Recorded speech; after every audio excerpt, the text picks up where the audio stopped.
जय श्री माता जी।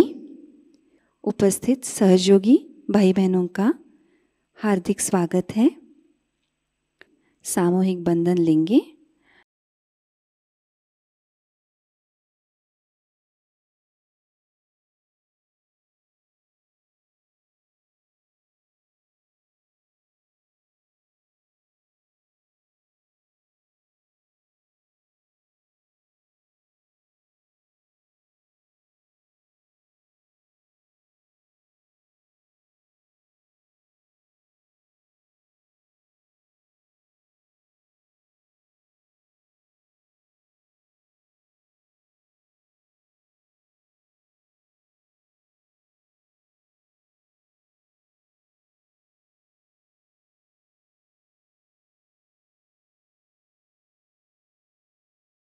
तीन महामंत्र और श्री गणेश मंत्र।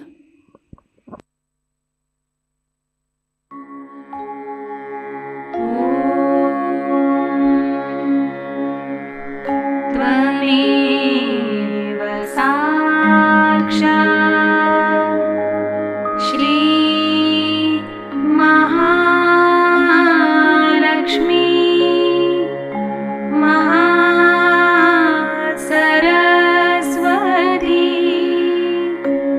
महाकाली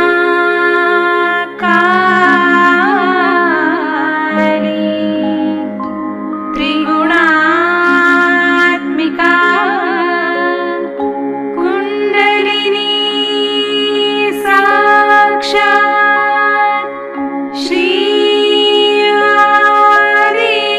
आदिशक्ति माताजी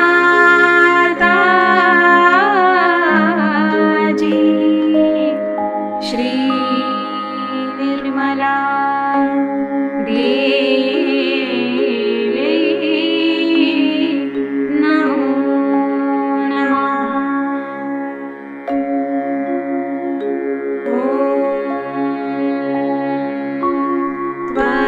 त्वमेव साक्षात् श्री कल्की साक्षात् श्री आदिशक्ति माताजी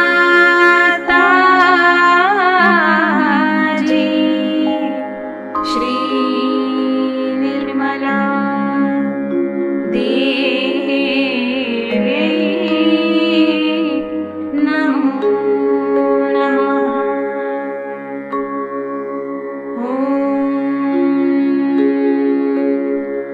त्वमेव साक्षात् श्री कल्की साक्षात् श्री सहस्रार स्वामिनी मोक्ष प्रदायिनी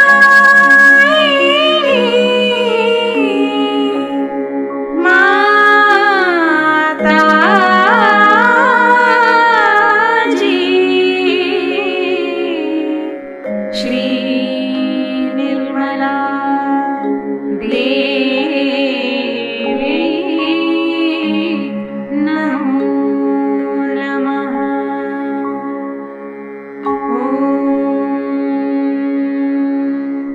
त्वमेव साक्षात् श्री गणेश साक्षात् श्री आदिशक्ति माताजी श्री निर्मला देवी नमो नमः।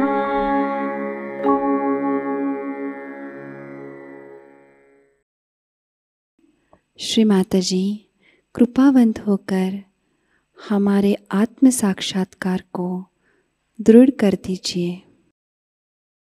कुछ क्षण परम चैतन्य का अनुभव लेते हैं।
हम अब श्री माता जी की अमृतवाणी ग्रहण करते हैं।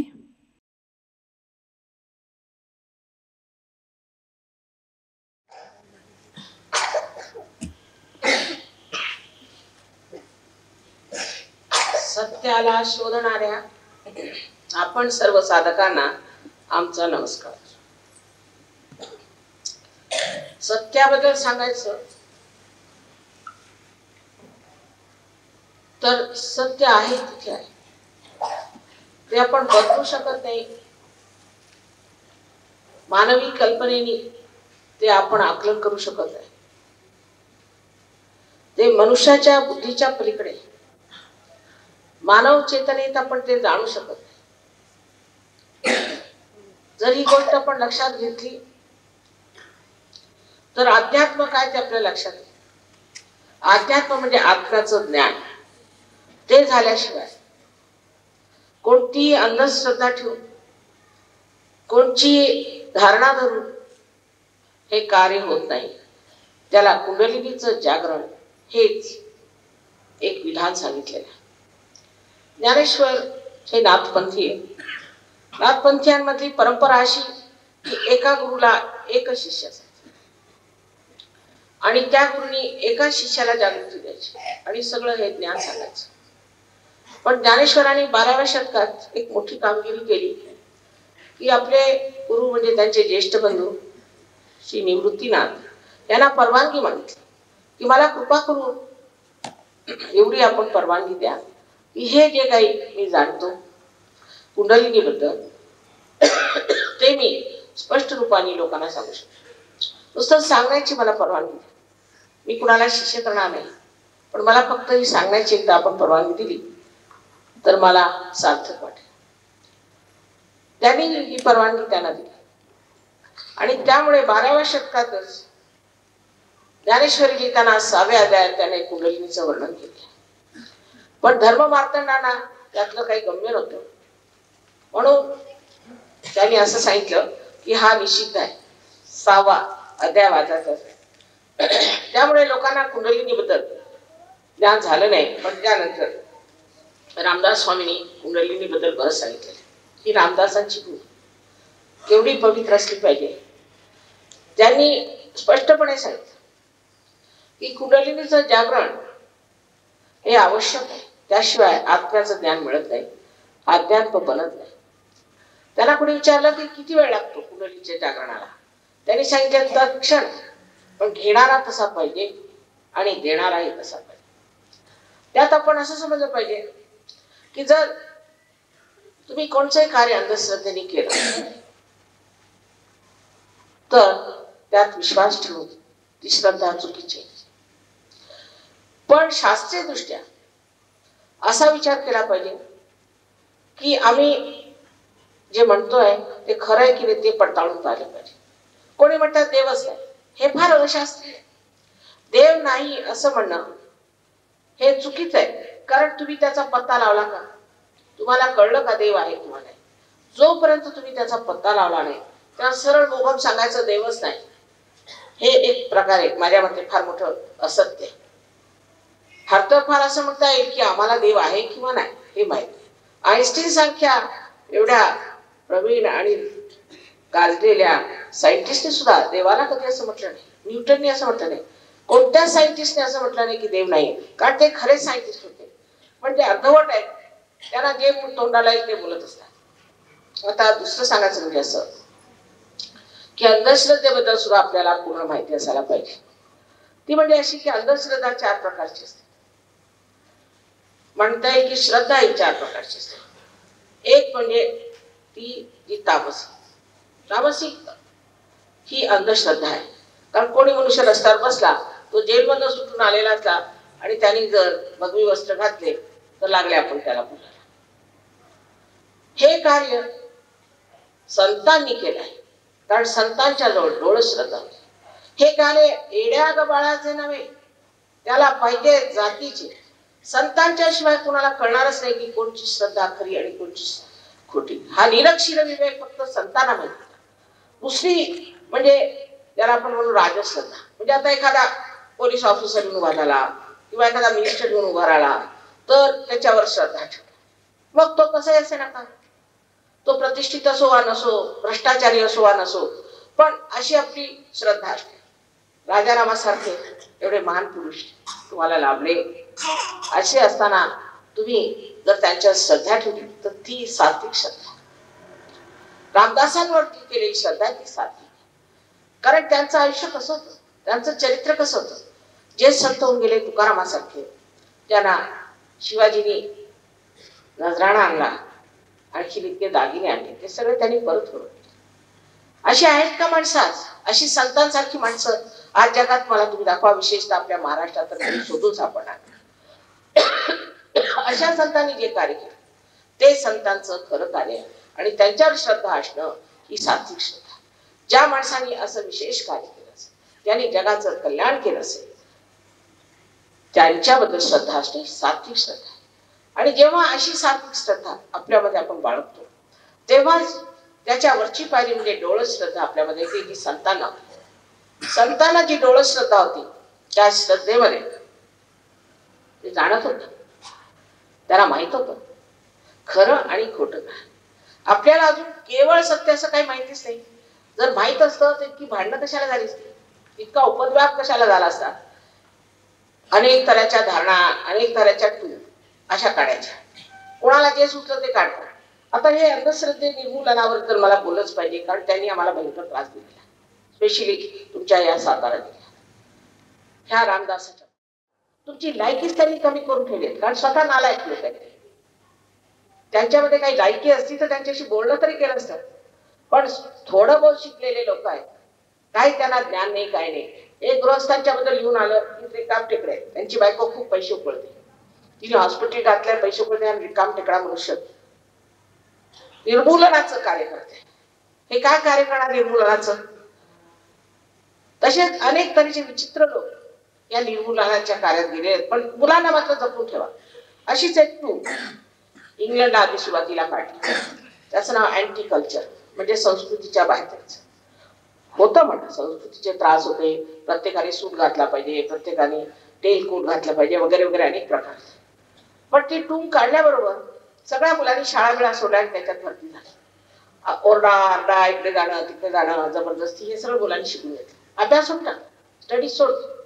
आणि त्याच्यानंतर मग काहीच हाती लागलं नाही. एवढं सगळं केलं, मारामाऱ्या केल्या, खुंशीपणा केला, काही हाती लागलं नाही. मग ड्रग घेऊ लागले, ड्रगनी हाती नाही लागलं, अल्कोहोल, मग खून, अनेक प्रकार सुरू झाले अमानुषतेचे. कारण जोपर्यंत मनुष्याला अध्यात्माचा पाया राहणार नाही तोपर्यंत तो असंतुलनात जातो.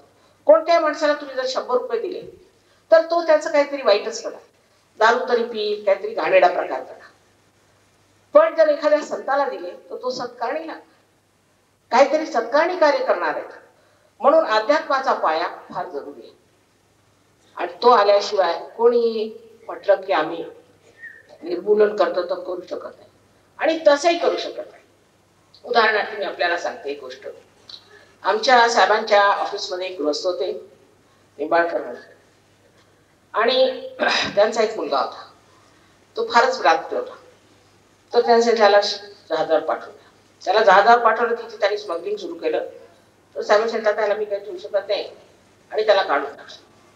त्याला काढून टाकल्यावर त्याच्या वडिलांना फार वाईट वाटलं. थोड्या दिवसांनी वाटलं, मी लंडनहून आले, त्यांच्या बायकोने सांगितलं माझे दागिने, आपल्या सासूचे दागिने, आपल्या बायकोचे दागिने हे सगळे घेऊन गेला, आणि घर सुद्धा गहाण ठेवलं की मी काहीतरी बिझनेस करतो. आम्हाला समजलंच नाही की हा बिझनेस कसला करतोय, पण आम्ही म्हटलं बरं करतोय तर करू दे. आणि गेला सगळं घेऊन, आणि त्याचा पत्ता नाही. वर्ष झालं अजून त्याचा पत्ता नाही. कुठल्या वर्षी गेले त्याचा पत्ता नाही, कुठे गेला, काय करायचं, म्हणतात आम्ही कुठे जायचं, कुठे राहायचं, तो घर गहाण टाकलं. तर म्हटलं की पत्ता काढा, त्याला काही पत्ता लागणार नाही. 3ऱ्या वर्षी गृहस्थ परत आले, त्यांनी सगळ्यांचे पैसे देऊन टाकले, माल करून टाकले. ती बाई फार सोज्वळ होती. तिला शंका वाटली, हा गृहस्थ इतके पैसे कुठं घेऊन आला. तर तिने मग इकडे तिकडे विचारपूस केली, बराच तपास केला. मी जेव्हा 4थ्या वर्षी आले तर मला सांगितलं की त्याने आपल्याला गुलाब बाबा करून ठेवले. तर मी त्याला एक सडकून पत्र लिहिलं. म्हटलं खबरदार जर तू असले धंदे केलेस तर. सगळं काही लिहिलं. आणि मी जेव्हा नागपूरला गेलो तो तिथं पळाला, पण मी त्याला चांगलंच ओळखते. आणि त्याने नागपूरला गंतीन केलं. म्हणजे सांगितलं की इथे मी आता तलवार मारतो आणि इथून पाणी निघेल. आणि तलवार घेऊन आला आणि मला खरंच पाणी निघालं. लोकांनी त्याच्यावर पैशाचा नुसता वर्षाप करून टाकला. ते जे पाणी निघालं ते कसं, नंतर लोकांनी जाऊन पाहिलं तर तिथे एक नळ होतं. आणि त्या नळाला मी आधीच तोडून बिडून व्यवस्था केलेली होती की नुसता एका धक्क्याने ते उघडलं पाहिजे. हे त्याचं धती. ते लक्षात आल्याबरोबर गुलाब बाबा तिथं उठला, पण दुसरीकडे पसरतोच आहे तो. एक गाव म्हणून गृहस्थ होते. त्यांनी सत्यसाईबावर निंदा केली. मी म्हणते की तो मनुष्य खोटा आहे, पण त्याचा काही परिणाम झालाय का? काही होत नाही. फक्त जनजागृती होती. त्यांचे मार खाल्लेले लोक माझ्याकडे आले, ते ठीक झाले. मग त्यांना कळलं की खोटे लोक आहेत. तेव्हा जनजागृतीशिवाय अशी कार्य होऊ शकत नाही. आज किती आपण म्हटलं की अशा ह्याच्यात आपण पडू आणि हे ठीक करू, तर होऊ शकत नाही. आणि इतकं अज्ञान आहे ह्या लोकांमध्ये. भूत नाही आहेत असं म्हणणं ठीक नाही. भूत म्हणजे काय, असे सशरीर असतात, पण त्यांचे सूक्ष्म ध्येय आहेत. ही गोष्ट खरी आहे. आणि त्यावर आता सायन्सनी पत्ता लावलेला आहे. त्याचं नाव त्यांनी प्रोटीन 58 आणि प्रोटीन 53 ठेवलेलं आहे. आणि ते भूतकाळात आपल्याला बसलेलं आहे, ते येत आहे असं स्पष्ट सांगतात ते. पण इथल्या डॉक्टरांनी कुठे शिकले ते? मी जेव्हा मेडिकल केलं त्याच्यानंतर मी पाहिलं पुष्कळ मेडिकल सायन्स वाढलेलं आहे. आणि बाहेर जाऊन कळतं, पुस्तकं वाचून, जर्नल्स वाचून, की कुठल्या कुठे लोक गेलेत. आज कुंडलिनीचं नाव सुद्धा आमच्यामुळे त्यांनी आपल्या जर्नल्स मध्ये घेतलेलं आहे. पण काही वाचन नाही, काही नाही. कुपमंडुकासारखी ते बसून राहायचं आणि असले धंदे करायचे, एक मंच तयार करायचा. करा, पण लहान मुलांना घेऊ नका. शाळेतल्या कॉलेजच्या मुलांना हात लावायचा नाही. त्यांना आता अभ्यास करून त्यांचं आयुष्य बनवायचं.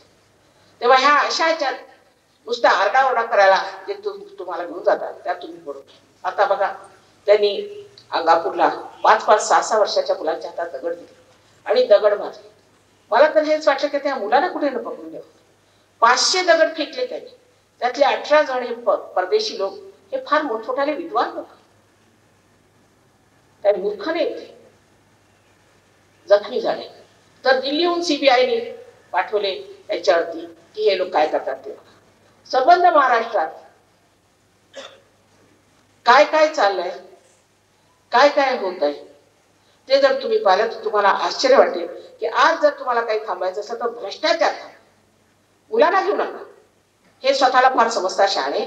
भ्रष्टाचार थांबा. भ्रष्टाचारामुळे केवढा त्रास होतो आणि ते बघायला पाहिजे. त्याच्याऐवजी भलत्या गोष्टीकडे लोकांचं लक्ष लावायचं. कुठेही असली टूम नाही, कुठे अशी टूम नाही. संबंध भारत हे इथेच, हे अतिशहाणपण इथे पिकलेलं.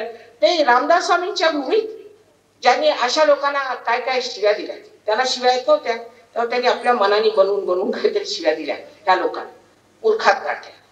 तेव्हा समजलं पाहिजे की आपण अशा बेकार लोकांच्या नादी लागलं नाही पाहिजे.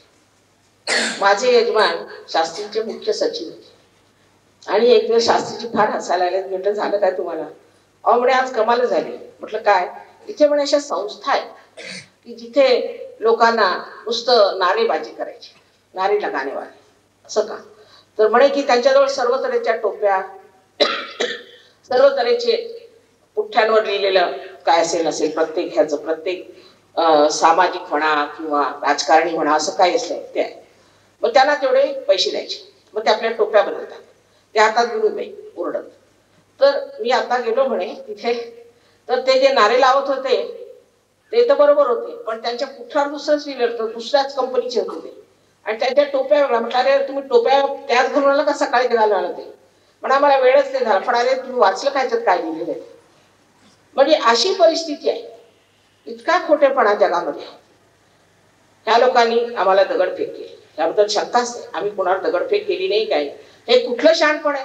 कुणावर दगडफेक करणं हे कोणतं निर्मूलनाचं कार्य आहे? हे खुनशीपणाचं कार्य. आणि त्याच्यामध्ये त्यांनी मुलांना घेऊन घेतले. त्याच्यात दुसरं असं आहे की कुंडलिनीचं कार्य हे फार महान कार्य. रशियामध्ये 400 डॉक्टर कुंडलिनीचं कार्य करतात. दिल्लीमध्ये 3 डॉक्टर, दिल्ली युनिव्हर्सिटीत 3 डॉक्टरांना MDच्या पदव्या मिळाल्या. ते काय MDच्या पदवी देणारे MBBS डॉक्टर नसले पाहिजेत, MD नसले पाहिजे, त्याच्यावरचे असले पाहिजेत ना. तर पुणे युनिव्हर्सिटीने असा विचार केला की जर दिल्लीला मिळालं तर आपल्याला का मिळू नये, आपण इथे PhD करायचं. म्हणून त्यांनी या लोकांना बोलवलं, एक कॉन्फरन्स केली. त्यासाठी इंग्लंडहून लोक आले, रशियन लोक आले आणि त्यांनी सिद्ध करून दिलं वैद्यकीय पद्धतीने, शास्त्रीय पद्धतीने की सहयोग म्हणजे पॅरासिम्पॅथॅटिक नर्वस सिस्टमचा कंट्रोल आहे. आणि त्यांनी कसं होतं ते सगळं एकीकडे घालून खोटं नाटक न्यूजपेपरने छापलं की याला काहीच वैद्यकीय हे नाही, पुरावा नाही. म्हणजे काय म्हणायची संबंध कॉन्फरन्स झाली. त्याचे जे डॉक्टर्स होते माझ्याकडे आले म्हणजे माताजी मला समजत नाही की इतकं खोटं कसं लोक बोलतात, हा काय खोटेपणा, आपण का करायचा. त्यांनी समाजाचं भलं होणार आहे, समाजाचं कल्याण होणार आहे. जी मुलं क्लासमध्ये पास होत होते त्याच फर्स्ट येत आहे, त्यांना स्कॉलरशिप मिळते. किती ह्याने अगाध कार्य केलंय, अनेक रोग बरे झाले, त्याबद्दल शंकाच नाही. पण आम्ही त्याचं ऍडव्हर्टिजमेंट करत नाही, कारण रोग बरं करण्याचा आमचा धंदा नाही. फक्त कुंडलीनी आम्ही जागृत करू. जर कुंडलीनी जागृत झाली तर त्यामुळे तुमचं जे बोलवायचं ते होईल. आपली 6 चक्राने आलोकित होतात आणि ह्या 6 चक्रांच्यामुळे आपल्याला शक्ती, शक्ती एक प्रकारचीच नाही, अनेक प्रकारची. आता आपल्याला आश्चर्य वाटेल की पुष्कळचे आर्टिस्ट लोक ते मुसलमान आहेत. सिफात हुसेन खापडाचे, अमजद अली खान, इशात अली खान हे सगळे सहयोगी आहेत. ते म्हणतात सहयोगाच्या आधी माताजी आमचे हातच चालत नव्हते, आता इतका हिलकापण आलाय. आज हे एवढे मोठमोठाले आर्टिस्ट आहेत. आपली माणिक वर्मा ती केवढी आदरित, सहयोगानंतर ती बरी होऊन आता इतकं सुंदर गायला लागली. किशोरी आमोणकरचं तसंच आहे. कितीतरी अशाने सहयोगाने कुठल्या कुठे पोहोचले. हे आर्टिस्ट लोकांची गोष्ट मी सांगते. तसंच कलाकार, पुष्कळचे कलाकार सुद्धा फार मोठे कलाकार झाले. आमच्या इथेच एक आता आलेले आहेत, तो एका कोळ्याचाच मुलगा होता, पण सहयोगात आल्यानंतर इतका त्याच्यामध्ये सर्जन कलेचा इतका प्रादुर्भाव झाला की त्याला स्कॉलरशिप्स मिळाल्या आणि त्याच्यावर आज तो तिथला ग्रॅज्युएट झाला. ह्यांनी विद्यार्थ्यांसाठी विशेष कुंडलिनीचं जागरण हे फार आवश्यक आहे. आजकालचा अभ्यासक्रमच इतका जबरदस्त असतो की त्यासाठी जोपर्यंत कुंडलिनीचं जागरण होत नाही तोपर्यंत तो सहन करणं सुद्धा मुलांना कठीण जातं. आमच्या सहयोगामध्ये पुष्कळशी अशी मुलं आहेत. एक मुलांनी चार्टर्ड अकाउंटन्सी 21 वर्षात केली. 3 मुलं इंजिनियर झाली पहिल्या खटक्यात. म्हणजे डॉक्टर्स आले, कितीतरी डॉक्टर्स आले, त्यांना एकदा सुद्धा फेल्युअर आलेलं नाही. या गोष्टी काही खोट्या मी बोलत नाही, मला खोटं बोलून करायचं काय. त्याचं म्हणण्याचं की मला प्रसिद्धी पाहिजे, प्रसिद्धीची मला गरज नाही, प्रसिद्धीची मला गरज नाही. देवकृपेनी मी फार मोठ्या घराण्याची आहे. आणखी प्रसिद्धीच घ्यायची असते तर राजकारणात गेले असते. हे असे गावात फिरवून आणि सगळ्यांच्यासाठी एवढी मेहनत केली नसते. माझे यजमान फार मोठ्या पदवीवर होते, आपल्याला माहित असेलच. आणि त्यांना इंग्लंडच्या राणीने सर्वोच्च असं जे तिने एकाच माणसाला, रेगनला फक्त दिलंय असं नाईटहूड केलं. ते सुद्धा सगळ्यांना सांगत होते. आता परवा त्यांच्या स्वागतार्थ मीटिंग झाली, ते सांगितलं सगळं श्रेय माझ्या बायकोला, तिचं सहाय्य आणि तिची शक्ती. मलाच का, त्यांना 32 असे मिळाले, 32 देशापासून. ते म्हणाले मला 32 देशापासून देण्याचं मीच कोण आहे, मला का मिळालं, हे सगळं माझ्या पत्नीमुळे. हे त्यांनी उघडपणे सगळ्यांना सांगितलं.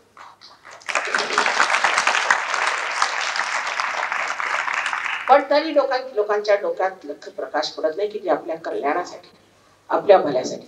कारण आम्ही एकही पैसा घेत नाही, हे मुख्य कारण. आम्ही म्हटलं की रोग बरे होतात पण आम्ही पैसा घेतो, म्हणजे हे जे उपटसुंब डॉक्टर आहेत त्यांच्या पोटावर पायी अशी त्यांना बिघडते. पण तसं होणार नाही. सहयोग देणारेच लोक कमी आहेत. आता इथे एखादा जर भामटाही उभा झाला तर 1000 होईल, पण कोणी सत्यार्थी बोलणारा असला तर फार कमी आहे. त्याच्यासाठीच म्हटलंय त्याला पाहिजे जातीची, ज्यांच्यामध्ये ती कुमकच नाही, ती लायकीच नाही, ते लोक इथे येणारच नाही. आम्ही किती लोकांना बरं करणार आहोत. तुमच्यासाठी आम्ही सगळे श्रीमंत लोक सोडून टाकले. तरी म्हणा काही काही श्रीमंत इथून झाले सहयोगामुळे. त्यांनी उघडपणे सांगितलं, राहुल बजाजचं आपण नाव ऐकलं असेल, त्यांनी उघडपणे सांगितलं की माझा हात माताजी ठीक केला, मी तो बुस्टरला जाणार होतो. नंतर एक आहे तिथे बारी मेहरोत्रा, फार मोठे इंडस्ट्रिस्ट आहेत, त्यांनी सांगितलं अहो मी माझं तर 5 मिनिटात माताजी हात ठीक केला, मी तर मारणारा होतो. त्याच्यानंतर एक आणखीन आहे तिथे मला नाव विसरत कोणाकोणा ठीक केले ते. तर त्यांनी सांगितलं माझी बायको 14 वर्षात, मला विसरलेलं होतं सगळं. ते सगळं एकानंतर एक येऊन सांगायला आलं की मला हे बरं केलं, मला ते बरं. मी बघतच राहिली बाबा. मी काय त्यांना पैसे दिले नाही. त्यांना असं वाटलं की हे कमीत कमी आम्ही सांगितलं पाहिजे, कारण माताजी आमच्याकडे काही पैसे घेत नाही, काही घेत नाही. तेव्हा एवढं तरी माताजीच्याबद्दल आम्हाला सांगायला पाहिजे. म्हणून 500 डॉक्टरांच्या समोर त्यांनी येऊन सांगितलं. हे काही खोटं बोलतायत लोक. तेव्हा ह्या लोकांनी माझ्या विरुद्ध काय एवढं उठवलंय असा मी विचार केला. मी काय पैसे देत नाही, हे मुख्य कारण. देवाच्या कार्याला जर कोणी पैसे देते तर तो मनुष्य खरा नाही, हे जाणून ठेवलं पाहिजे. कारण देवाला पैसे समजत नाही. जशी पृथ्वी तिच्यात एखादं बी पेरलं किंवा जी अनेक फळं फुलं सर्व तऱ्हेच्या गोष्टी आपल्याला देते, तिला आपण किती पैसे देतो? तिला पैसे समजतात का? हे लक्षात घेतलं पाहिजे. ही जिवंत क्रिया आहे आणि आपल्या उत्क्रांतीत आता आपण मनुष्य स्थितीला आलो. याच्या पुढच्या उत्क्रांतीला आपल्याला उतरलं पाहिजे, जिथे केवळ सत्य जाणलं पाहिजे. त्यालाच आपण कैवल्य म्हणतो. आता ही इतकी मंडळी इतके 56 देशात इथे आलेले आहेत, निवडक लोक आहेत. ह्यांच्यात कधी भांडण नाही, तंटा नाही, काय नाही. तर ते रजनीश आणि हे तुम्हाला आश्चर्य वाटेल, मी सांगितलंच पाहिजे की समाजच्या त्याचा गुजरात समाज मध्ये मी माझ्या डोळ्यांनी पाहिलं. त्याच्यात असं लिहिलं होतं की ह्या रजनीशच्या एका शिष्याने, सगळेच आनंदच आहेत तिकडे त्यांची नाव, की आम्ही अंधश्रद्धा निर्मूलन समितीला सांगून माताजीला एक फटका दिला, म्हणजे इथे मामाला जे दगड मारले तिथे, आणि आता त्यांना मी दुसरा फटका देणार आहोत. तेव्हा तुम्हाला आश्चर्य नाही वाटलं. त्याच्या आधीच ते रजनीश फटकले आणि गेलेच. आणि काय काय उपद्व्याप त्यांनी केला ते ह्या लोकांना विचार. हे सांगते तुम्हाला किती घाणेरडा तो मनुष्य आहे आणि त्याने किती घाणेरडे प्रकार केले. आणि त्याच्या शरणाला हे गाव मला इतपर कळलेलं आहे की त्यानेच ह्यांना मेस्मरिझमची विद्या शिकवलेली, म्हणजे संमोहनाची. संमोहन हे फार फार जास्त डेंजरस आहे, फारच जास्त. ज्याने संमोहनात गेला तो परत येऊ शकत. जो मनुष्य संमोहन करतो त्याला फार वाईट त्रास होतो. आता हे डॉक्टर काऊर तसेच होते, तरुणपणीच गेले. संमोहनाचं कार्य करणं फार चुकीचं आहे. संमोहन म्हणजे भूतविद्या आहे, काळी विद्या आहे. आणि जे लोक संमोहनाचं कार्य करतात त्यांना मी जागृती देऊ शकत. तुम्ही 10 लाख दिले तरी करू शकत. संमोहनाने आपण दुसऱ्याच्या चेतनेवर आघात करतो आणि त्याची चेतना आपण ओढून घेतो. हे महान पापाचं कार्य आहे. आणि त्यानंतर त्या माणसाची काय दशा होते किंवा आमची काय दशा ते पाहण्यासारखं आहे. त्याबद्दल सुद्धा विदेशी देशांमध्ये, परदेशी देशांमध्ये ज्या ठिकाणी प्रगल्भता आलेली आहे, अनेक गोष्टी त्यांनी लिहिलेल्या आहेत की संमोहन आणि काय काय घाणेरडे प्रकार होतात. आमचे एक डॉक्टर होते, त्यांच्यावर संमोहन विद्या केली होती. ते शिकले होते संमोहन विद्या. त्याच्यानंतर मग त्यांना दारूचाही नाद लागला. त्यानंतर ते सहयोगात आले. मोठ्या मुश्किलीत त्यांची कुंडली जागृत झाली. झाल्यानंतर सगळं सोडून उभे झाले. आता 7 हॉस्पिटल्स मध्ये लंडन शहरामध्ये ते मुख्य आहे. ह्या अशा संमोहन विद्येला तुम्ही बळी पडू नका. संमोहनाची काय गरज आहे? संमोहन करण्याची काय गरज आहे? कोणी साधू संतांनी संमोहन केलं होतं? ते तुम्ही संमोहन शिकत आहात त्यांच्यापासून. हे कशासाठी शिकायचं? दुसरी गोष्ट अशी ही भौतिकता त्या देशांमध्ये फार वाढली. परत विज्ञानाचा एकांकीपणा. विज्ञान हे एकांकी, त्यांनी सर्वांगीण उन्नती कधी होऊ शकत नाही. विज्ञान फार एकांकी. त्याच्यात कविता नाही, त्याच्यामध्ये प्रेम नाही, त्याच्यामध्ये माणुसकी नाही, काही नाही. विज्ञानाने जर मनुष्याने आपली वाढ करून घेतली तर आज ॲटम बॉम्ब उभे आहेत, हायड्रोजन बॉम्ब उभे आहेत, ते विज्ञानाने झाले ना. त्यात कोणची माणुसकी? ह्या एकांकी प्रगतीमुळे आज त्या देशामध्ये काय काय दशा झाली ते तुम्हाला कळणार नाही. आम्ही सगळे फिरून आलेलो. अमेरिकेसारख्या देशामध्ये लोकांना 65% लोकांना घाणेरडे रोग झाले. आणि आता पुण्याला सगळ्यात जास्त या रजनीशच्या लोकांच्यामुळे सगळ्यात जास्त हिंदुस्थानात पुण्याला होते. एकाने मला प्रश्न, त्यांच्या युनिव्हर्सिटीत जाऊ का? म्हटलं मुळे जाऊ. प्रश्न विचारला तर सांग, तुम्हाला घाणेरडे रोग घ्यायचे असेल त्याच्या युनिव्हर्सिटीचा. ही सगळी घाण त्याने तिथे एकत्र केलेली. मग त्याशिवाय ह्या देशांमध्ये इतर इतके प्रश्न आहेत की ते तुम्हाला समजणारच नाही. सांगितलं तर तुम्हाला आश्चर्य. म्हणजे लंडन सारख्या शहरामध्ये, शहरात, इंग्लंडमध्ये नाही, शहरातच प्रत्येक आठवड्याला 2-2 मुलं आई वडील मारून टाकतात. त्यांची सामाजिक व्यवस्था इतकी खराब आहे. एक बाई 9-9दा लग्न करते. हा प्रकार आहे. तिथला जो सामाजिक प्रकार झालेला आहे तो आपल्या देशात आणायचा आहे का आपल्याला? तशी स्थिती आपल्याला आणायची का आपल्या मुलाबाळांसाठी? तेव्हा अध्यात्म हा पाया आहे. हे लोक इथे का आले? कारण हे त्या परपांगीपणाला आणि त्या एकांगी जीवनाला कंटाळले आणि इतके तऱ्हेचे रोग त्यांना सांगितले होते. एड्स येणारे मी त्यांना 1970 साली सांगितलं, 73 साली. नंतर आता दुसरा जो युपीचा रोग आलेला आहे त्याच्याबद्दल मी त्यांना 8-10 वर्षापूर्वी सांगितलं. ते सगळे रोग त्यांना आले, पण ते ऐकायच्या ह्याच्यात नव्हते. आणि त्यात भर म्हणजे आपले इथं गेले पुष्कळचे भामटे तिकडे, रजनीश सारखे पुष्कळ पैसे बनवणारे गेले. यांनी 58 रोल्स रॉयस विकत घेतला. ते कुठून घेतले असतील? 58. एक रोल्स रॉयसला मला वाटतं निदान तरी 6 करोड रुपये लागतात. आणि सगळेच्या सगळे त्यांनी कवडी बोल विकून हा जेलमध्ये गेला आणि जेलमध्ये इथे आले. आणि त्यांना मांडणारे हे लोक आहेत. काही सहयोगी एका बाईला भेटायला गेले. ती म्हणे याच्यामध्ये अंधश्रद्धेला विचारायला, तर ती म्हणे रजनीश म्हणजे किती मोठे. वा वा वा. कोण मोठा आणि कोण लहान जे त्या लोकांना समजत नाही ते कसल्या अंधश्रद्धा निर्मूलन करणार. तर आधी आपली जागृती करून घ्या. ही शक्ती तुमच्यामध्ये. तुझं आहे, तुझं पाशी. जे संतांनी सांगितलं ते आम्ही सिद्ध करू शकतो, ते तुम्ही सिद्ध करून घ्या. आणि आपली शक्ती बघा, आपली शक्ती वाढवा. असे ओरडत फिरू नका. तुमची लायकी ही नाही. तुमची लायकी आहे महान होण्याची, मोठे होण्याची.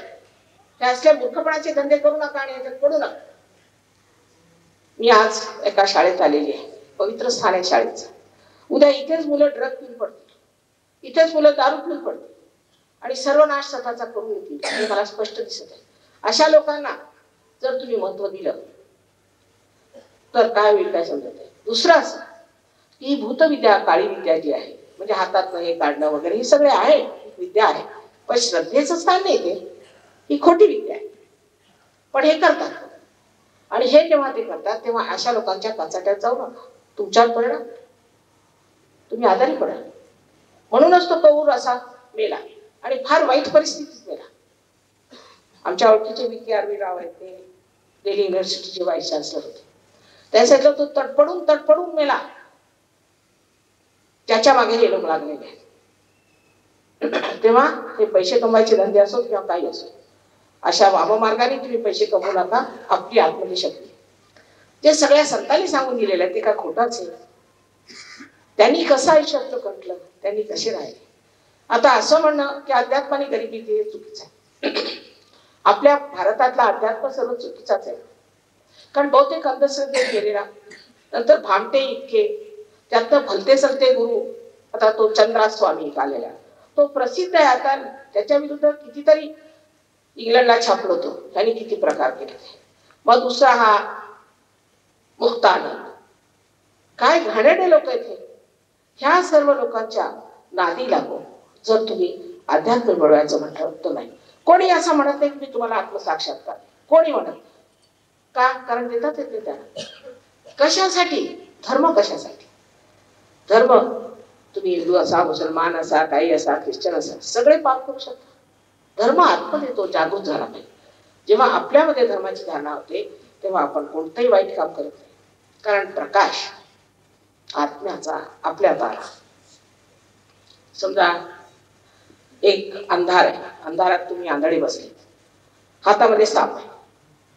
कोणी म्हटलं अरे बाबा तुझ्या हातात साप आहे, तो चावेस तर तुम्ही म्हणू शकता की नाही हे 2 खंडच. पण प्रकाश आल्याबरोबर तुम्ही टाकून देता. तसंच सहयोगात आल्यावर किती कल्याण होतं. मनुष्य व्यसनमुक्त होतो. पहिली गोष्ट त्याची सृजन कर्तृत्व वाढतं. एक गृहस्थ आजच आले होते, त्यामुळे मला कविता काय करता येत नसे आणि त्यांनी असं काव्य म्हणून दाखवलं मला. मी आश्चर्यचकित झाले. त्यामुळे माताजी सगळं तुमचंच कारस्थान आहे, तुम्हीच मला शिकवलं. आणि उर्दूमध्ये माझे स्वतःचे धाकटे भाऊ सहयोगात उशिराने काय होणं पण घसरते. आणि त्याला मुळीच मराठीचं काही ज्ञान नव्हतं विशेष. शाळेत सुद्धा माझ्या हातून निबंध लिहून घेऊन जायचे, अशी त्यांची स्थिती होती. त्यानंतर आता काय कविता करतोय तो, आणि त्यात उर्दू मध्ये कविता, हिंदी मध्ये कविता. म्हटलं हे काय आहे? हे म्हणे तुमचं सगळं आहे, मला काही माहिती नाही. आणि कुसुमाग्रजांनी यांना एवढा मान दिला, सांगितलं की काय तुम्ही लोक कविता करतात ह्या वयामध्ये, अशी तुमच्या वयाचे, तुमच्या या मानसिक स्थितीतले लोक जे ह्या वयातले ते अशा कविता करू शकतात. इतक्या लहानपणी तुम्ही कशा ह्या कविता केल्या? त्याला कारण म्हणजे परमेश्वराची ज्या कृपा होती.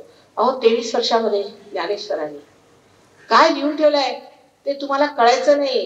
जावे त्याच्या वंशात तेव्हा कळेल तो आनंद काय. त्यांनी नुसतं ज्ञानेश्वरीच लिहिली नाही, त्यानंतर एक अमृतानुभव म्हणून एक अद्वितीय असा ग्रंथ लिहिला.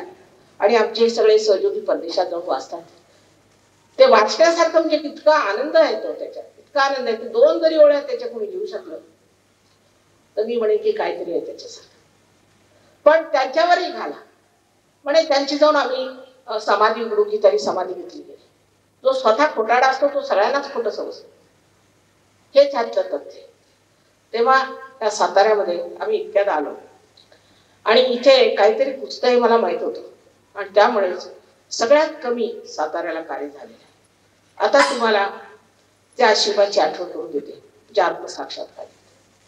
आपल्या देशातही लालबहादूर शास्त्री हे आत्मसाक्षात्कार, हे आत्मसाक्षात्कार. पण आपण त्याला घालवलं का? कारण आपली लायकी नाही, अशा लोकांसाठी आपली लायकी नाही. गारबाचोय हा सुद्धा साक्षात्कारी, म्हणूनच तो मला इतकं महत्व देतो. जे साक्षात्कारी लोक आहेत ते साक्षात्कारी लोकांना ओळखू शकतात. नामदेवांना ओळखलं कुणी? तर नानक साहेबांनी. त्याला सांगितलं की तुम्ही इतकी सुंदर कविता करता देवाची, आता कृपा करून तुम्ही पंजाबी शिका. एवढं मोठं पुस्तक आहे पंजाबीमध्ये, त्यात जनाबाईचे पण अभंग आहेत आणि मराठीचे अभंग आहेत. मला आश्चर्य वाटलं, हे लोक ग्रंथ साहेब मध्ये ते मराठीचे अभंग म्हणतात, पण त्यांचं काय पडत मूर्ख बसले. तो उचलला तो ग्रंथ, एक बोटीच्या त्याचा अखंड पाठ 2.5 दिवसात संपला पाहिजे. त्यांनी काहीतरी वाचायचं, तिथे बोट ठेवायचं, दुसऱ्या बोट ठेवायचं, ह्याला काही अर्थ आहे? हे पडत मूर्खांची लक्षण आहे. त्यांनी म्हटलंय काय हे रे बनको जन जाय, सदा निवासी सदैव अलेपा तो हे संग सम. कशाला जगला तू, तुझ्याच मध्ये समावेल. पण शेवटी जे त्याने म्हटलं काय, नानक बिन आपाची स्वतःला ओळखल्याशिवाय मिटे न भ्रम की काय, हे त्यांनी नानक साहेबांनी म्हटलेलं आहे. कबीराने तर संबंध कुंडलिनीच वर्णन केलंय. इडा पिंगला सुख मनना शून्य शिखर पर अनहद बाजी. पण शेवटी कंटाळून त्यांनी असं म्हटलं, कैसे समझाऊ सब जग अंधा. म्हणजे कमाल ही की कुंडलीने सुरती म्हटलं त्यांनी. मी पटण्याला गेले तर तंबाखूला ते लोक सुरती म्हटलं. माणसाची तरी कमाल आहे. कशाचं कसं खोबरं करायचं ते मानवाला विचारा आणि त्याला ते सुरती म्हणतात. ही कुंडलिनी तुमची स्वतःची शक्ती तुमच्यामध्ये आहे आणि जेव्हा ती 6 ह्या चक्रामधून जाते, आता तुम्हाला मेडिकल माहिती नाही तर मी तुम्हाला मेडिकली समजवलं असतं. तेव्हा ब्रह्मरंध्राला छेदते, ब्रह्मरंध्राला छेदल्याबरोबरच तुमच्या हाताला थंड थंड असं वाऱ्याचं किंवा कधी गरम येतं, कधी कधी कोणाला गरम येतं, असा वारा लहरीसारखा येतो आणि हाताला हे परम चैतन्य चारीकडे पसरलं ते लागेल, थंड थंड असा हातात उठा. ही परमेश्वराची प्रेमशक्ती, ही तुम्हाला हाताला लागते. तेव्हा तुम्ही एक दैवी कॉम्प्युटर होऊन जाता. कोणताही प्रश्न विचारायचा, परमेश्वर आहे किंवा नाही, असाच जर प्रश्न विचारला तर लगेच हातात झण झण झण झण लागतो. पण एखादा जर भामटा येऊन उभा राहिला आणि त्यांनी जर भगवे वस्त्र घातलेले असते तर लगेच तुमच्या लक्षात येईल की हा भामटा आहे, कारण हातामध्ये गरम गरम नाही किंवा हा चोर आहे. ह्याच बोटांवर, त्या 5 आणि 6 आणि 7 बोटांवर तुम्हाला कळेल की ह्यांची चक्र कोणची धरलेली आहे. तुम्ही चक्राचीच बोली करता, दुसरं काय बोलत नाही. आणि ह्यांचं चक्र कसं ठीक करायचं हे शिकण्यासारखं आहे आणि ते अगदी सहज काही पैसे न देताना तुम्ही आत्मसात करू शकता आणि त्याच्यावर तुम्ही प्रावीण्य मिळू शकता. तेव्हा तुमची युवा शक्ती जागृत होईल. नाहीतर इथे गृहस्थ आले माझ्याकडे म्हणे माताजी ही आमची इथली युवा शक्ती. कसली युवा शक्ती आहे? अमुक अमुक एका पॉलिटिकल पार्टीची. मुळीच पॉलिटिकल पार्टीला जॉईन करू नका. मी त्यांना म्हटलं तुमचं धोरण काय? धोरण काय नाही, आम्हाला जे हे सांगतात तेच. असं का? तुम्हाला काही व्यक्तित्व नाही? काही सांगितलं ते करा तुम्ही काय? हे काय करतात ते पाहिलं का? यांचं आयुष्य कसं आहे ते पाहिलं का? हे कसे वागतात ते पाहिलं का? यांच्याकडे पैसे कुठे येतात ते पाहिलं का तुम्ही? लागले आपले? झालंय काय तुम्हाला? त्याच्या डोक्यात प्रकाश पडला. म्हटलं सरळ सोडा, आत्मसाक्षात्कार घ्या आणि त्याच्यानंतर तुम्हाला कळेल की तुम्ही कोण. आता हे तुम्ही बघताय का आयुध आहे, पण ह्याचा जर संबंध मेनशी झाला नाही त्याला काही अर्थ नाही. तसंच मानवाचं आहे. जोपर्यंत आपला संबंध मेनशी होत नाही तोपर्यंत आपल्याला हे कळणारच नाही की आपण कोण आहोत, आपलं कोणचा गौरव, की काय लायकी. मग तुम्ही नाही जाणार तिकडे ओरडाय, ही कामं करायला तुम्ही जाणार नाही. तुम्ही बघाल की दारुडे ह्याच्यात हे धंदे आहेत, आम्ही कशाला ह्याच्या मागे जायचं? आम्ही सत्कर्माला लागणारे सत्कारणी लोक आहोत असा जेव्हा मनामध्ये विचार येईल तेव्हाच म्हणायचं की कुंडलिनीचं जागरण. पण त्या लोकांना हिंसा करणं, लोकांना दुःख देणं, त्रासवणं, असे हिटलरशाहीचे उपद्रव सुचतात, त्यांच्यासाठी कुंडलिनी नाही. त्या ह्या जन्मात काय 1000 जन्मात होणार नाही. अशा उपद्रवी लोकांना आम्ही म्हटलं तर कधीही जागृती देऊ शकणार नाही. तेव्हा आपल्या मनामध्ये आपल्याबद्दल आदर असेल. ज्यांना आपल्याबद्दल आदर नाही तेच अशी उपद्रव करतात. आपण कोण, आपली महानता काय, आपली प्रतिष्ठा काय हे समजलं पाहिजे. डिग्निटी ज्याला म्हणतो ते समजलं पाहिजे. आमची काय प्रतिष्ठा आहे, काय आम्ही रस्त्यावर जाऊन ओरडणार आहोत, दगड मारणार आहोत? मुळीच नाही. आम्ही प्रतिष्ठित आहोत. आपल्या आईवडिलांची प्रतिष्ठा वाढवायची, महाराष्ट्राची प्रतिष्ठा वाढवायची. हे लोक तुम्हाला इतकं उच्च समजतात की तुम्ही महाराष्ट्रात जन्मले. त्यांचं म्हणणं असेल जिथे एवढं चैतन्य आहे माताजी तिथले लोक किती मोठे असायला पाहिजे. पण जसं सबंध समुद्रामध्ये पक्षी हा धावतोय त्याला काही पाणी मिळत नाही, तशाचाच प्रकार आहे. जिथे पिकतं तिथे विकत नाही. हे लोक इतक्या लांबून आले ते कशाला? ते असं जाणून तिथे एवढं चैतन्य आहे. मी किती म्हटलं दुसरीकडे जाऊया, नाही, आम्हाला महाराष्ट्रातच पाहिजे. महाराष्ट्राचं चैतन्य कुठे आहे? काय सुंदर आहे म्हणे महाराष्ट्र. त्यांचं सौंदर्य बघण्याचं म्हणजे बाह्य नाही, आतलं त्यातलं जे काही कार्य आपल्या संत साधूंनी केला त्याचा फायदा आम्हाला फार आहे. त्यामुळे हे लोक इकडे येतात. एकदा त्यांना मी तुकारामाच्या समाधीवर पाठवलं तर तिथे ते जिथे ध्यान करत असत तिथे गेले तर लोकांनी मला सांगितलं माताजी हे गडबडा लोळत होती जमिनीत. म्हटलं तुम्ही कशाला लोळला? म्हणे माताजी जमिनीत होत चैतन्य वाहत होतं, जमिनीतनं चैतन्य येत होतं ते पाहिलं आम्ही, म्हणून आम्ही लोळत होतो. आता ज्याला चैतन्याची माहिती आहे तोच तर चैतन्य जाणू शकेल. जसं आपलं नामदेवांचं सांगायचं म्हणजे नामदेव एकदा गोरा कुंभाराला भेटायला गेले. गोरा कुंभार हे पायाने माती तुडत होते.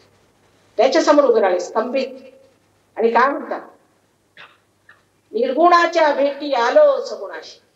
हे बोलावं एका आत्मसाक्षात्कारी संतांनी आणि ऐकावं ते सुद्धा आत्मसाक्षात्कारी संतांनी.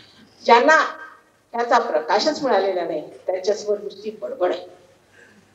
पण तरी सुद्धा हा तुमचा जन्मसिद्ध अधिकार आहे. या योगाला प्राप्त होणं सर्वांचा जन्मसिद्ध अधिकार आहे, विशेषतः महाराष्ट्रातल्या लोकांना. आणि महाराष्ट्रात जोपर्यंत हे कार्य होणार नाही तोपर्यंत मी मेहनत करणार आहे.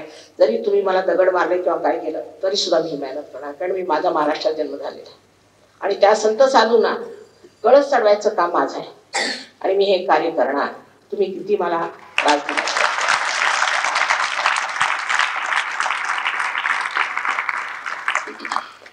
पूर्वी संतांना फार त्रास दिला होता लोकांनी आणि तो त्यांनी सहन केला, कारण ते एकटे होते. सत्य मिळालं ते एका दुसऱ्यालाच मिळाले होते. एकटे दुखते ते त्यांना आपण लोकांनी मारून सुद्धा टाकलं. असे म्हणतात की सालामाला म्हणून एक सालामाल म्हणून एक ग्रस्त होता पुण्याला. तो लागला मागे तुकारामाच्या आणि तुकारामाला मारून टाकला. इथपर्यंत लोक होता.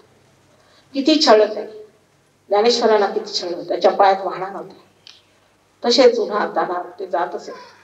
आणि आता त्यांच्याच पालख्या काढतायत. अरे ज्याला पायात वाहणार नव्हत्या त्याच्या कसल्या पादुका घेऊन तुम्ही जेवणासाठी म्हणून इकडे तिकडे फिरता. म्हणजे सगळी दृष्टी सगळं काही किती खाली आलेलं आहे. आता मीच आपल्याला सांगते, आमचे कलेक्टर होते मेरठला, पुष्कळ वर्षापूर्वीची गोष्ट आहे. तेव्हा आम्ही सुद्धा लहान होतो, तर आम्ही कधी ऐकलं नव्हतं, कधी विचार सुद्धा आला नाही मला, कधी कानावर अशी बातमी आली नाही की एखाद्या कलेक्टरनी कमिशनरनी पैसे घेतले. म्हणजे शक्यच नव्हतं. काय लोक होते ते, शक्यच नव्हतं. आज हे सगळं कालकारण आपल्यातलं अध्यात्म गेलं, कारण अध्यात्मामध्ये सगळी नीतीची मूल्य आहेत. नीतीची सर्व मूल्य त्याच्यात असले, ते एकदा नीती सुटली म्हणजे आपण कुठे जाणार, भरकटून जाणार. आपलं होणार काय, आपण कुठे पोहोचणार आहोत हे लक्षात आणलं पाहिजे. आपलं ध्येय आयुष्यात काय आहे ते लक्षात आणलं पाहिजे. आणि आत्मसाक्षात्कारानंतर जी शक्ती तुमच्यात येते ती तुम्ही दुसऱ्याला देऊ शकता.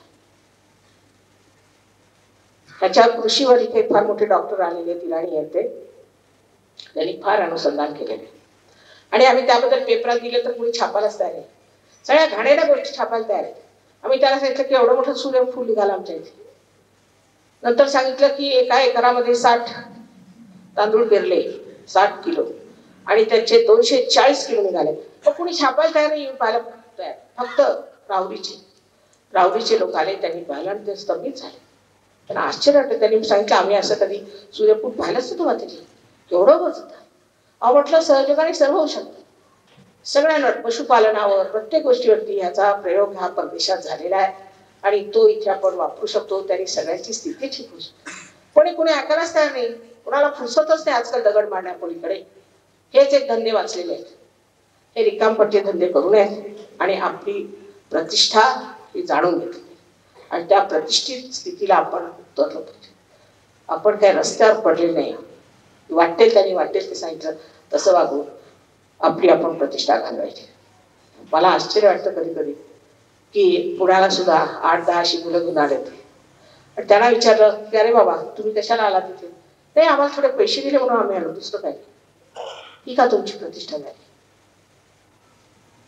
त्याचं जे मूळ तत्व आहे ते आहे की मानवाचं परिवर्तन झाल्याशिवाय ह्या सर्व गोष्टी जाणार असतील. तुम्हाला काय वाटतं परदेशामध्ये अंधश्रद्धा आहे, भयंकर अंधश्रद्धा आहे, भयंकर अंधश्रद्धा आहे तिथे. इतकंच ना, अमेरिकेला तर विच क्राफ्ट हे त्याचे शाळा आहेत, कारण तिथे वाटेल ते करा. पण ते लोक समजले आणि सहयोगात उतरले आणि आज एवढं कार्य करत आहेत जगभर. ते सगळे महामूर्ख आणि इथे 2-4 अतिशहाणे जे तुम्हाला दीडशहाणे दिसतात, ज्यांचे बैल रिकामे आहेत, त्यांच्यावर विश्वास ठेवून आपल्या आयुष्याची नासाडी करून घेऊ नका. जर तुम्हाला सहयोगात यायचं नसलं तर येऊ नका, कारण ह्याच्यावर जबरदस्ती करता येत नाही. तुमची इच्छा सरा ही आमची जागृती झाली. नम्रत्वे व्रतनिश्चय. जर तुम्ही आपली कुणाला जागृत करायची इच्छा केली तरच होऊ शकेल, नाही तर होणारच. हे काय आव्हानाचं काम नाहीये की आमची जागृती करू. कशी करणार? उद्या हिटलर माझ्यासमोर वराला माझी जागृती कर, तर मी म्हणे बाबा तुझी जागृती झालेलीच आहे, तू आता तसाच आहे, कधीच होणार नाही. तेव्हा माणसाचा एकंदर विचार की आम्हाला सुद्धा ही परमेश्वरी शक्ती मिळाली पाहिजे, हे फार जरुरी. ते नसलं तर कोणावरही जबरदस्ती करता येत नाही, कोणावर दडपशाही करता येत नाही, दगड मारता येत नाही, काही. हे मिळवायला पाहिजे. आपली शक्ती आपल्याजवळ असताना आपण जर नाही मिळवली तर तुम्हाला शहाणे म्हणू की काय म्हणू, जे तुमच्यात आहे. जे त्यावेळेला ज्ञानेश्वरांनी सांगितलं सामूहिक ते आज आम्ही साक्षात करत असताना ह्या महाराष्ट्रातच हा शहाणपण कशाला असेल. असं दिल्लीला नाही, असं दिल्लीच्या पलीकडे नाही, युपीला नाही, कर्नालला गेलो तिथे नाही, हरियाणाला नाही, कुठे नाही, तसंच आसामला नाही. आश्चर्याची गोष्ट आहे की आपल्या महाराष्ट्रातच काय तिथे संतांनी सगळं कार्य केलेलं आहे. असं का? कारण आपल्याला असं वाटतं की धर्माच्या नावावर पुष्कळ वाईट गोष्टी होत्या, हे मी मानते. पण मीच त्याबद्दल 1970 सालापासून बोलते. इथपर्यंत लोकांनी माझ्या मनाने सांगितलं की तुमच्या बायकोला लोक मारतील. म्हटलं मला मारणार अजून आलेला नाही, फक्त तेच उलटणार त्यांच्यावर. जे मारायचा प्रयत्न करेल ते त्यांच्यावर उलटतील. तेव्हा हे लक्षात ठेवलं पाहिजे की सत्कारणी आपलं आयुष्य घालवलं पाहिजे, आपलं काहीतरी विशेष नाव झालं पाहिजे. ती शक्ती मिळवा आणि सगळ्यांचं नाव झालं पाहिजे मोठं. आज मी या शाळेच्या आवारात आले हे मी आपलं सद्भाग्य समजते. आणि शाळांबद्दल मला फारच उत्कट प्रेम आहे. इतकंच नव्हे पण तरुण पिढीबद्दल आम्ही फार दुर्लक्ष केलं असं मी नेहमी सांगत असते. तेव्हा आता ही वेळ अशी आलेली आहे की तिथे तुम्ही आपली शक्ती मिळवा, आणखी स्वतः आपण कोण आहोत, आपला गौरव काय ते जाणून घ्या. माझा तुम्हा सर्वांना अनंत आशीर्वाद.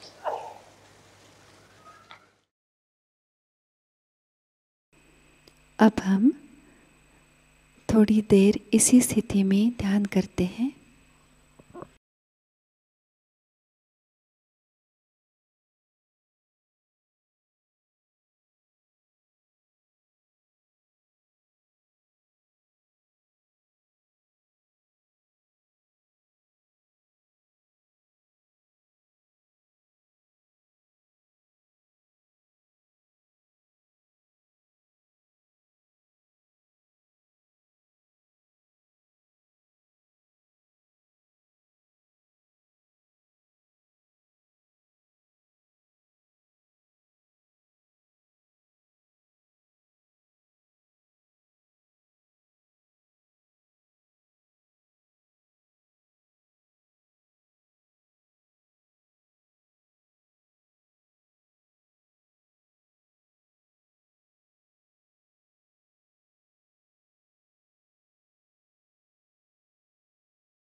श्री माता जी की पावन प्रतिमा को देखते हैं, नमन करते हैं,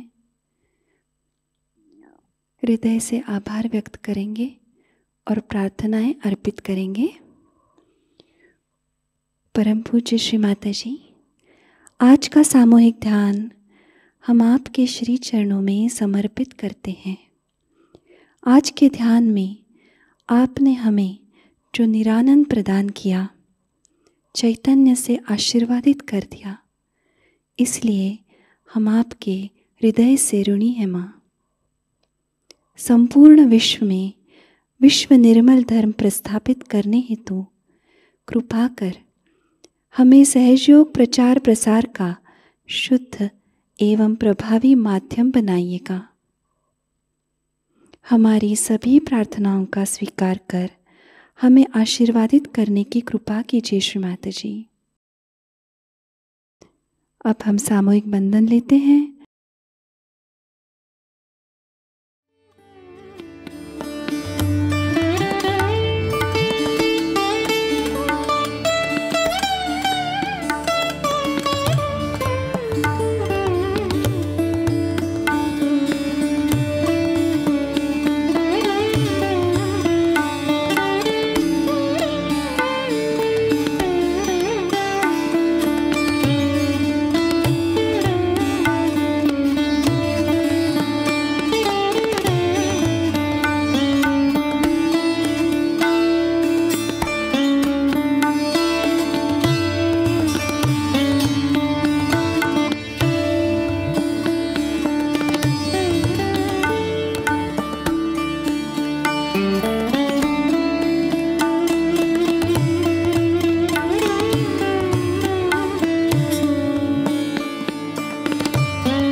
आज का ध्यान यही संपन्न होता है।